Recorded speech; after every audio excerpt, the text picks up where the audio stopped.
Assalamualaikum warahmatullahi wabarakatuh. Selamat siang sahabat tani dimanapun berada.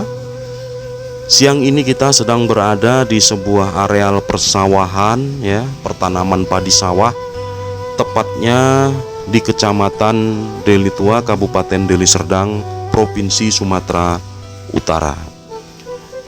Kita akan mencoba melihat bagaimana kondisi pertanaman yang ada di areal persawahan ini, khususnya pada lahan-lahan yang menerapkan sistem TOT ya, pengolahan lahan tanpa olah tanah.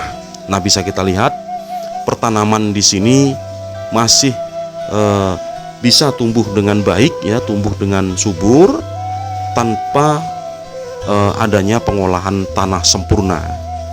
Sistem TOT itu sendiri sebenarnya adalah bagian dari sistem konservasi lahan atau konservasi tanah ya, yang pada prosesnya mempertimbangkan aspek-aspek kelestarian tanah dan air, di samping aspek keuntungan dan juga produksi daripada sebuah komoditi ya.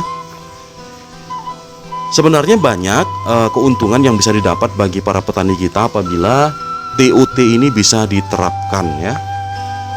Nah, beberapa keuntungan itu adalah yang pertama, sistem TOT ini bisa menghemat waktu untuk musim tanam yang berikutnya.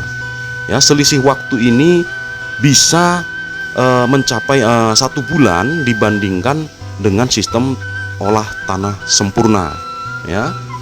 Nah, penghematan waktu hingga 1 bulan ini tentunya bisa mempercepat proses penanaman di musim yang berikutnya ya. Proses penanaman di musim berikutnya bisa dipercepat, dan tentunya ini bisa meningkatkan indeks pertanaman padi sawah di sebuah areal ya, atau sebuah wilayah. Mungkin tanpa penggunaan TOT, tanpa penerapan TOT, setahun hanya bisa 2 kali musim tanam. Dengan penerapan TOT, karena waktunya bisa lebih dipercepat lagi, maka pertanaman setahun bisa mencapai 3 kali musim tanam. Nah, karena indeks pertanaman sudah meningkat, kemudian pertanaman bisa dilakukan 3 kali dalam setahun, maka penghasilan petani yang berikutnya pasti akan lebih meningkat lagi. Inilah salah satu keuntungan penerapan daripada sistem TOT. Kemudian ada manfaat lagi yang berikutnya, kita bisa menghemat penggunaan air dengan sistem TOT ini. Karena apa?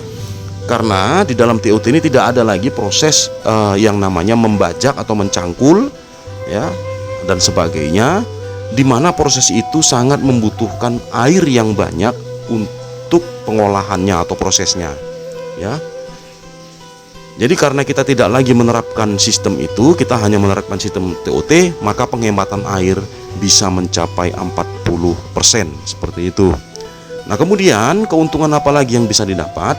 Tentunya karena tidak ada lagi pengolahan lahan atau pengolahan tanah sempurna, ini bisa menghemat biaya produksi ya, kurang lebih 40% seperti itu ya, 30 sampai 40%. Nah, ini sebuah keuntungan juga bagi para petani kita ya.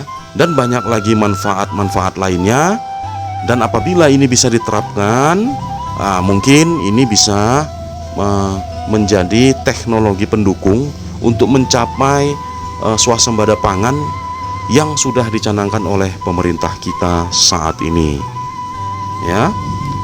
Oke, mungkin demikian saja sepintas ya informasi tentang bagaimana dan apa itu teknologi TOT pada lahan padi sawah. Semoga saja bisa menginspirasi ya, dan bisa bermanfaat bagi para petani lainnya. Sampai jumpa kembali di informasi teknologi pertanian, peternakan dan perkebunan yang berikutnya. Salam Suluh Tani Indonesia.